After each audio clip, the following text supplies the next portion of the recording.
Good afternoon, everybody. Good afternoon. Broadband meeting of August 12th. We do roll call, please. And review the minutes while we're Bryce here. Ken Graff, here. Emma Horn. Report Here. Bob 11, Michael Zaslow. Here. Ira is here. Melissa is online. Yeah, Fausto, I'm here. Mary Jane, No. good. Yep. Here, Bruce is and Gary Satak is John Zimmerman. Yeah. David Boaz. Here. Tony Burrows, Donna No. Foster. Donna will be here, I'm sure. Okay. All right. Okay. Motion to accept the minutes. I'll second that. Are there any corrections to the minutes? Yes, the word guess. Yes. Here you go. Yes. Oh, Thing. yes. What, where? Yes. The word guess is only one guess. Geists, Poltergeist. poltergeist. Get the wrong letter on the computer. That's all right. Yeah.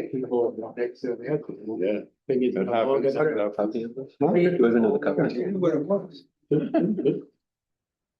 Do we, any other corrections to the minutes? No. Okay, all right. Hearing none, the minutes will be accepted as presented. Okay, we're gonna start off with, to hear from Breeze Line, service calls. Melissa. Yes, good afternoon, everyone. Nice to see everyone. Mike, Can you hear me? Yeah. Can you hear me okay? Yeah. Yes, okay. So from service call perspective, we've had 143 for the month of July. The majority of those calls, from what we can see from the fixed codes, are, some customer ed on the new stream equipment that was recently installed. A lot of it was more customer ed, trying to kind of figure out they've either hit the wrong button, they needed to reset their equipment. In some sense, we had to relocate their modem, but all in all, still looking really good from a TC perspective. We've completed, as of Monday, 1,160 stream conversions. So we're making really good headway in the community. So that is where we are thus far with the stream conversions, as well as the TC still remain very low, as we said, because now instead of going to a TC, we're moving them to stream. So the TCs that we are starting to see are just in relation to the new equipment, but some of that is just more, like I said, customer ed, or just modem placement. So that is what we have thus far, from TCs and stream. What we want to start doing, and I know we've put some ads and articles in the UCA Reporter last month or this month, and we're submitting one for next month. And then I know, talking about stream, tips on the service, like a tip of the month. Also what we want to do, driving people to the store. And then of course, we'll be laying out a plan for building by building conversions come the fall, as we start seeing residents come back. So we can really kind of start ramping up and opening this up to anyone who wants to switch. And I know that Ira, part of that plan, includes, obviously, we're trying to find a location. So I know Ira has been in communication with Eva, I think that's earlier today. She's here with us today. Oh, hi, Eva. Sorry, didn't tell that was you. Nice to see you. Nice to see you. So yes, so there's been discussions. I'm sure if they can talk more about that, since they're both there in the room, based on where we're going to be set. If there's a place that we can set up, and then we'll start targeting buildings, and also just kind of really drilling down to the buildings that are there, who's remaining that needs to convert, so we can target them and encourage them to come see us wherever we are set up for at the store. Well, we're looking at the party room, and I know that Ira wants at least 3 days a week, so we're trying to work that out because we already have some, reservations for the room. So we're working on that and I will get back to Ira. Okay. All right. Thank you so much, Eva. I appreciate your cooperation on that. My pleasure. Eva and Ira. And Ira.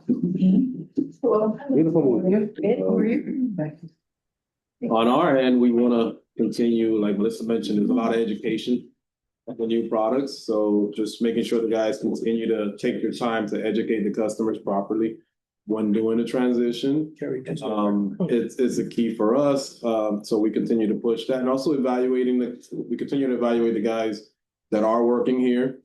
We feel like we got it right with the amount of in-house guys that we have here, but we do have a sprinkle of partners that are working here. So we continue to evaluate them as far as their performances and KPIs and just all around performance as far as their ways of being and also how they're educating the customer. So that's what we're doing as far as on the tech ops side. And it seems to be, for now, working, but we continue to push that forward. Is there a way to notify the unit owners that have the new equipment? When you have an electrical storm, for example, and it impacts your signal, and as a result, when you turn on or you don't get a picture, and you assume that maybe it's something wrong with your setup, and you pull out the plug and put it back in and so on, but it's really wide throughout the village. Is there any way that you could notify unit owners saying, please be aware that there's an electrical shortage or some sort of stoppage of the signal because of the weather condition? And this way you sit back and you wait until it's cleared up and it's straightened out. Freddie, we had a situation a couple of days ago where there was a severe thunderstorm and the whole picture was pixelated. And I think what Stuart is trying to say, can you bring something temporary service? Can that be broadcast other than a picture of just dots? Yeah, that could be something that we can. Go ahead, Melissa. I'm sorry. Oh, yeah. I was going to say, I mean, we can certainly look into it, but I don't know that we can generate a message on the TV that quickly, from by the time, because I think by the time we get it up there, the storm will probably be past.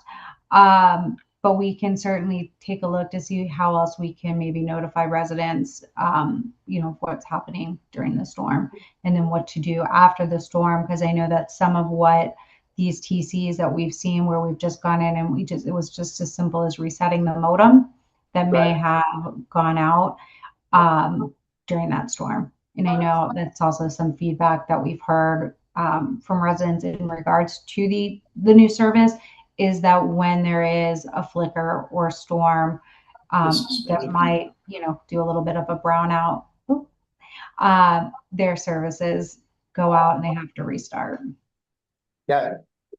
Yeah, but it is a take back that we can look into to see if there's options there On my TV, it lasted like almost 45 minutes Yeah, on regular. mine too. Yeah, and the funny part about it was you could stream, but you couldn't look at regular TV. Right.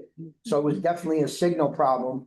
Yeah. So if something could have been put on the screen, service temporarily unavailable, I'm sure you must have gotten 1,000 phone calls. Yeah. So it's a good take back. I got a phone call from our favorite person, Louise. I guess the storm that they're talking about, her TV went out. So, she kind of panicked, but she did call, and whoever she spoke to, she didn't give his name, helped her through it, and she unplugged from the box, and she waited. The guy told her it's going to take some time for it to reboot and everything. And she decided to call me anyway. And as she dialing my number, TV came back on and everything has been perfect since. So I just got to say, whoever that person was on the phone educated her a little bit more. And she's been happy since Ira helped her out and you guys have helped her out. So Great. it's Glad just to hear one that. less thing for me. Perfect. I know Michael has some input for you guys. So, some questions. When an install's done, or let's say with an upgrade's done from the traditional to the new streaming service, is the modem replaced at that time? doesn't necessarily have to be replaced. It just depends on the conditions. If we get there and we see an older model, yes, we're gonna replace it. If we're seeing issues with the modem, we're gonna replace it, but it's not an automatic that we're gonna replace the modem. Okay. Something I can talk about after the meeting. There's just some individual things, but of the trouble calls that are coming back in that are repeats, how many of them would you classify are educational related relative to an actual, would you designate any of them as infrastructure, whereas the lines coming into the unit are delivering insufficient signal? If we do have that, it'll be like very minimal. And if we do identify a line that's bad, that's coming into a unit, we find ways to replace it. Okay. We're not replacing a mass, a whole majority of a building, but if we identify one or two here or there, yeah, we're replacing. And my last question on that, in the past, before, when the data centers and the reps were still at a PA, before the changeover, they could track the history on an individual account, watching for the signal noise, flaps, things of that sort. Is that something that can still be done where an account can be flagged and watched? Definitely. Okay, fantastic. Thank you. I have a question. Oh, Sure, go ahead. what's the function of the in-house office here at Breezeline? You're saying the office? The office right here. Yeah, what's the function? Well, they take payments, they can help with, Trouble calls? yeah, they can schedule trouble calls, definitely. They can do some technical support as far as like, oh, I wanna know how to record or set a recording, they can help you with that. Okay, is there some kind of card given to them so they can take it with them? Is there some kind of like a piece of information that if they have trouble with? As far as they have stream brochures there, we have Yeah. channel lineups there, but other than that, I'm not. No, you know, when I got remote control, I got a kind of like illuminated piece of paper. A cardboard with the instructions on it. Uh-huh. Do you have any of those over there also? Yeah, that's part of the stream brochure. Okay, Mhm. okay. Inside of that, you'll have the remote layout with all of the information. Right, okay. Functions. Yeah. Okay, no, the reason why I was asking, because a couple of my neighbors said, well, I don't know what they do up there, so I want to find out. And so where they give me any information, they said no, so I don't think she went up there. I thought she was just doing this. So now I know that, Yeah, Yeah. and they can also schedule your upgrades. So if from you that, share, okay. right, from that location. Okay. If you go there, they can certainly schedule your upgrades, they can schedule any type of trouble calls. They can look at any billing issues, if you're having any, they Okay. can take a payment, Okay. absolutely. yeah. Okay. Turn in equipment to them. And you can turn in equipment, Okay. yes, yes. Fully operational store. Okay, Yeah. okay. Now I know, so I can answer those questions. There you go. Yeah. Thank you. I got a question. Good. Good. So you guys are promoting your mobile service. I mean, I got an email the other day. Yeah. From We- Ryan promoting mobile service. Mhm. Yes. We are promoting mobile. Yes, Ken. Right. What about the educating your people to help somebody who wants the mobile service? We have, since our last meeting, when that came up, because I think that was something you brought up last month as well. We have, gone through some additional training for all of our team members.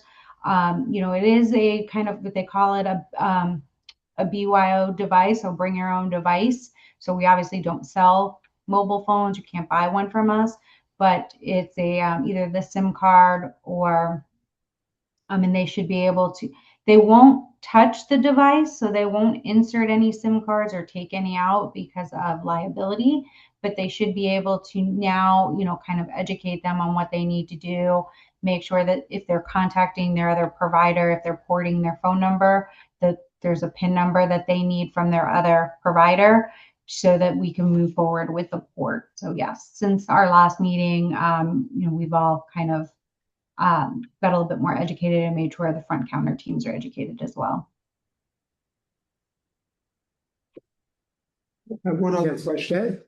What's with I turned my TV on, I must have hit a couple of buttons, all of a sudden I was in the 2400 channel category. Yeah. And then I went to a couple of 2400s and then the next day it wasn't available. No, Is that something that's always available, the 2400 and 2500s? those Is that are, TiVo Plus, right? Yeah, Yes. those are the TiVo Plus channels. right, that falls under TiVo Plus. There are pretty much additional app channels that you can view through the guide, but once it's available, it's always gonna be available to you. Because occasionally when I push it, and if I'm on channel 10 and I hit, let's say 2472, it goes back to channel 10. It doesn't go to the 2400s. Depending on it, in the morning, it usually does, but in the afternoon, sometimes it doesn't. Yeah, I mean, I don't need those channels. I just never knew they existed. yeah, that's interesting, but when you, Test it out. yeah, when it happens, just try to see if it shows the channel numbers through the guide. To make sure that they are loaded in, but yeah, once you have that set up on your box, it's there. Yeah, press the guide and then hit 2472 and see if it takes it to that and then hit OK and Yeah, back up. I'll say that one more time, hit the guide and what? Hit the guide Okay, and then you can press 2472 and Okay. it should take you to that channel Mhm. and see if it okay. works that way. Hit OK. I usually can't remember those channel numbers, so I just throw Yeah, them all the way. when I'm scrolling down, I'm page down and quick, Right, right, you right. know, to get to it. Yeah. You know, because those aren't part of the regular lineup.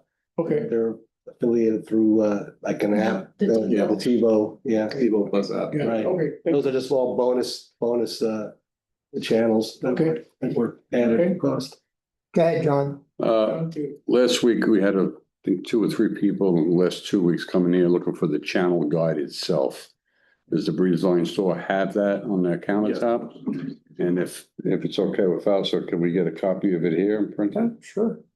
I mean, if you have copies, if we can get us some. Get us copies we'll or put them in the lobby, Yeah, yeah. the channel lineup, yeah. You know, even if we only get 3 people every 2 months, if I can make 2 or 3 people happier by not sending them around looking for it, and we have it here. Yeah, that's not a problem. Yeah, You can email it to Fausto and we can print it here, or you can drop them off to us. Yeah, we have them on PDF or we can print them out. You can share it on email. Well, you can, like I said, you can drop some off over here. We have a nice stand. We can give them here if anybody wants them, we could give it to them. Or we can send them to the store, because I'm sure they have them at the store, right? Yeah, and they also have a printer, so I can have something All right. printed out as well. Yeah. No problem. Okay. Copy in the paper. Yeah, Yeah, News brochures. yeah, you can send Ruth a PDF copy. We'll actually put it in our Yuko reporter. We can Perfect. print it right in the paper. Yeah. Sounds good. Good idea, Ruth. How close are we to changing your call-in service? Your call-in center? Today's day 3. I've had 4 phone calls in the first 2 days of this week where people on the phone 30 to 40 minutes to get some kind of response for service. And I know that Lars is in, and he told us that you guys are working on a new call-in system. How close are we? Yeah. Oh, I see Lars. Yeah, I'm on. How are you? Good to be here, by the way. Yes. So we are working on it. As I said last month, there's several pieces to this. We're standing up a brand new 800 number. That should be produced hopefully in the next week or so, and then that will be routed to a new, let's call it routing system. And in the routing system, the expectation is that if you don't have your PIN code, for multi-factor authentication, that you'll be able to still get to an agent. And then the agents are in training as we speak, and again, should be available in the next couple of weeks as well. So we're hoping, we'll start to show some progress by the end of this month and continue on that path and get better. That seems to be a stickling point right now. Some of the people that have issues, they're being held on a long time before somebody gets to them. And then there are people that get on and within a couple of minutes get an answer. So Fausto, are you, just out of curiosity, because some of the things that Lars and I have been working on and trying to get like real-time feedback are you finding that when they call in, and obviously they're calling in because they're having a service issue, do they get through, and then that customer then transferred to somebody else that's possibly looking to, to schedule their appointment to swap out their new service? Because that's kind of some of the feedback that I've heard. Whereas, you're getting to somebody in tech support but they can't actually then make the change to their account. But like The Lars has majority said, of the phone calls that I've been getting, that when they call, they're being put on hold. You gotta wait 20 minutes, 22 minutes, and then a few minutes later, somebody comes on and says 30 minutes until somebody can pick up the phone.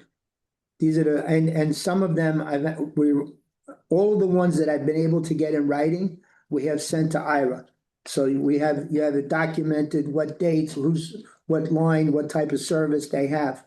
And, okay, yeah, I'll get that from Ira, and maybe we Yeah, can do, right. that'll help with some additional research on our back end, just to see where the fail point is.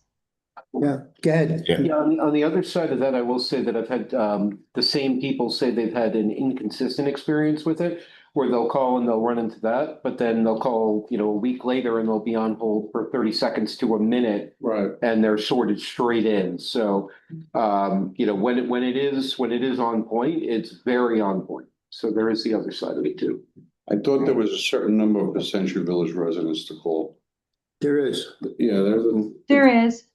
It's still leading but- you back to the same scenario though, so. But it is still going through the IVR system where they want you to authenticate your account, so that when you are transferred to an agent, they do recognize that you're calling from Century Village or a bulk account, and that is still in place. So really, it doesn't matter, at this time, like what number that you're calling, and that's either the system identifies you as a bulk, whether you're Century Village or another one of our bulk where you're going to our priority queues.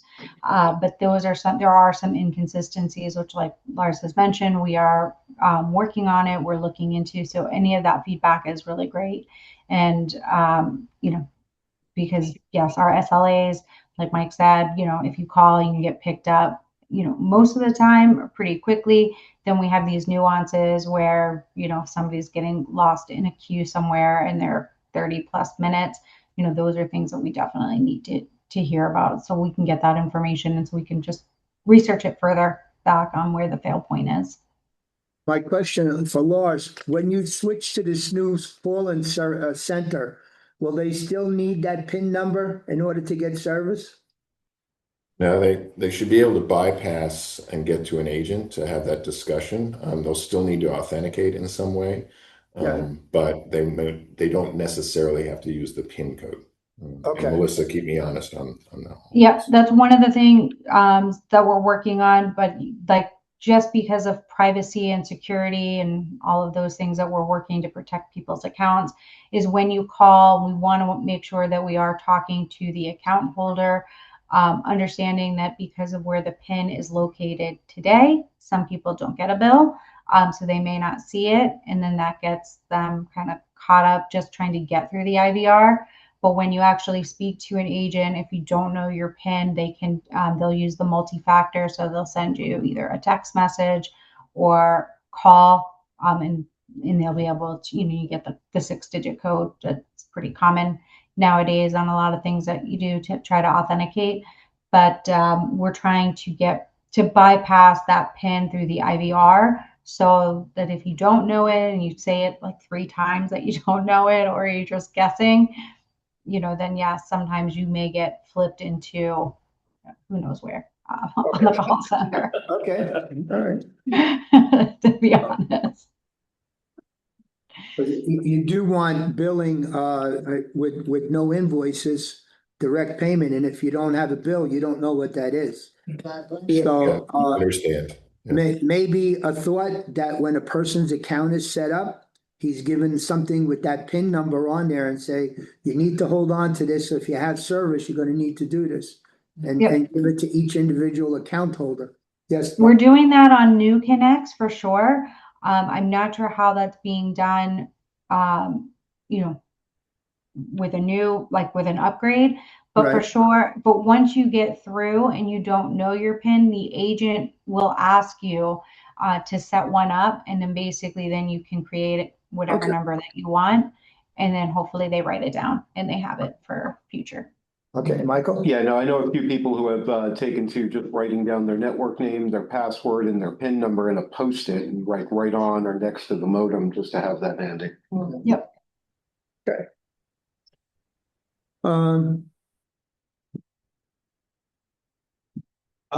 We're good, I guess. You- We want to hear No? feedback from you guys, so, and that's what we. Yeah. I know we usually get a few here or two that we have to address or whatnot, so.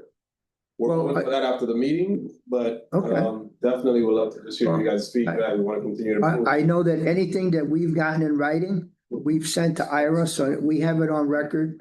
And on the front sheet for the month of June, we had 11 sheets of paper filled in, and for the month of July, we only had 6. So, and it seems to be diminishing, just like your service calls are. But some of the people that are coming in here are people that are frustrated, Right. you know? Yeah, and then we want to hear from them because we want to go ahead and turn them the other direction. So Okay, we thank you guys for the help with that and the creation of that sheet. okay. It's made life a little easier, especially with Ira communicating it to us. So it's. Well, we try to make it as, John had a lot to do with that, to make it as comprehensive as possible. You know, who was your tech, or, you know, when was the last call? We tried to make it as easy as possible, because some of these people, yeah, go ahead. John. We just didn't want that form to be created and making that the first step, you know, and anybody that asks us for the form, we said, have you called Breezeline, and how many times have you called? Right. And if they say 5, 6 times, here's the form, fill it out in detail. You need details, that's what we tell them. And they don't have to come to the office either. They can Yeah. go right on our website and download it on the website. That's perfect. So, and that's one of the few forms that we will take over the internet. They can email it back to us. If you have capability of doing it. Just to keep them out of the office. I was at the delegates meeting this Friday. It went really, really well. A lot of residents stopped by to see us. A lot of upgrades just happening, and not because they're having issues with their service. They've just heard, you know, we have new equipment, better equipment, a lot, you know, friendlier. So we did schedule a lot of upgrades. We had one resident that had an issue with like a voicemail pin she wanted to exchange, so we got that fixed for her. But it was all very positive. It was a lot of positive feedback. Everybody was very happy that we were there in the delegates meeting. I was there with the West Palm Beach representative that works the cable store, Janine. So we'll keep coming to those. Everybody loves them. We're happy to be there and see everybody. Ira, just want you to know, I got 5 phone calls that day. Ira no longer works for Breezeline. Was everybody in a panic? Ira was not there. The city was there, but Ira. Yeah, we let Ira take a day or 2 off here and there. Do you keep track of how many people came to that table every month? I don't write it down, but we do keep track of all the upgrades that we've done and stuff like that. I would say we saw 25 residents that we actually touched their account. So yeah, apart from questions and just, you know. At least they know they have a place to go to. Yeah. Besides, you know, getting on our case here, but, you know, or going to the store, they know every month, a Absolutely. couple of days ahead of the month, they can jam the clubhouse. We're also putting that in the articles. You know, we're trying to also drive them to the store.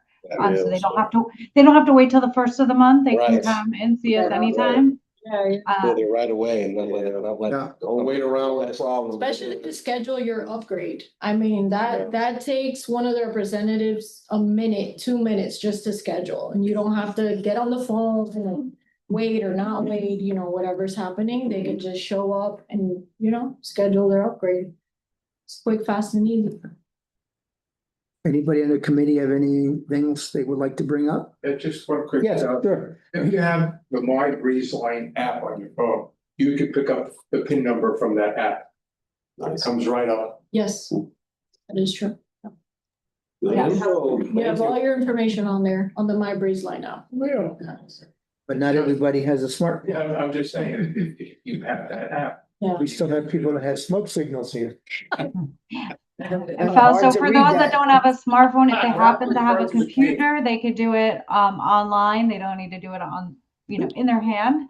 But then, of course, for those that don't use either, we can help set them up and get that information.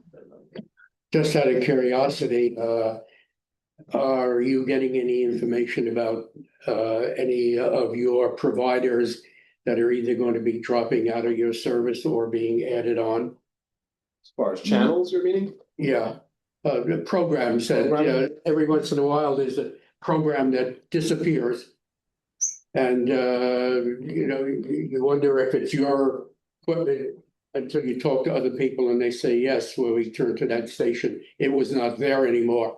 So I was just curious as to, are you adding any more on, or are you working out with your providers to increase the number of programs that will be available to us, or are there some that are going to be dropped because of a lack of negotiations with them or something like that? Well, the last notable move was FanDuel, and it wasn't on our end. It was FanDuel went bankrupt. And that was the last that I was aware of as far as being removed. So do you have any other intel on that? Yeah, no, FanDuel was one that, like Freddie just mentioned, that the network themselves went under. So they've taken all their programming. I think for a long time it was all duplicative programming until the NBA finals were over. But we are, I mean, I know programming is constantly negotiating and reviewing, constant agreements and ads, but I have not heard of anything that we are removing anytime soon or adding, at least in the next 30 to 60 days that I'm aware of. And then we are trying to be more proactive. Obviously, we do send out emails and bill messages. Yes, again, knowing customers don't always read their bill or see the messages if they don't go online. We are trying to be proactive to make sure that Fausto and team are aware so that they can also put that up on their community channel as information.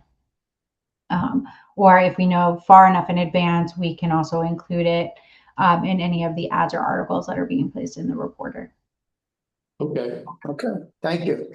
Mhm. Anybody else? No. David? No, good to go? No.